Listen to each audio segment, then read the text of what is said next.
वांग जी जब भारत के विदेश मंत्री डॉक्टर एस जयशंकर से मिले तो कई सारे एमओयू साइन हुए और इसी दौरान चाइनीज फॉरेन मिनिस्टर ने कहा ड्रैगन और एलिफेंट को एक साथ चलना चाहिए अपने विकास के लिए, दुनिया के कल्याण के लिए।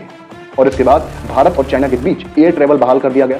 चाइना भारत से आए हुए केमिकल फर्टिलाइजर्स पर एक्सपोर्ट ड्यूटी कम करने के लिए तैयार हो गया और पीसफुल बॉर्डर सेटलमेंट के लिए भी तैयार हो गया। यूएस और वेस्ट के नैरेटिव को काउंटर करते हुए चाइना भारत के साथ खड़ा होता हुआ दिखाई देता है। यानी कभी यूएस को बुली कहता है तो कभी वेस्ट को बेस्ट बताते हुए भारत के साथ खड़ा हो जाता है। तो प्रश्न ये उठता है, क्या ये कहानी पूरी 1950 के दशक जैसी है जब पीएम जॉन एन लाइव भारत की यात्रा पे थे, उसके बाद 1962 में इंडो चाइना वॉर हुआ?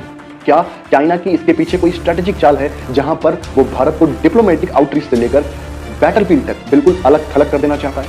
पहले चाइना इंडिया से अलग होकर यूएस और वेस्ट के नैरेटिव को काउंटर करता था, यानी यूएस डॉलर सुप्रीमेसी के बारे में अकेले खड़े होकर बोलता था। तो कभी रशिया चाइना के साथ खड़े होकर के यूएस और वेस्ट को काउंटर करता था, लेकिन यह पहली बार है जब तीनों देश यानी रशिया, चाइना और इंडिया एक साथ यूएस और वेस्ट के नैरेटिव को काउंटर कर रहे हैं और डॉलर सुप्रीमेसी को चैलेंज करने के लिए एक पैरेलल व्यवस्था ब्रिक्स को खड़ा करना चाहते हैं।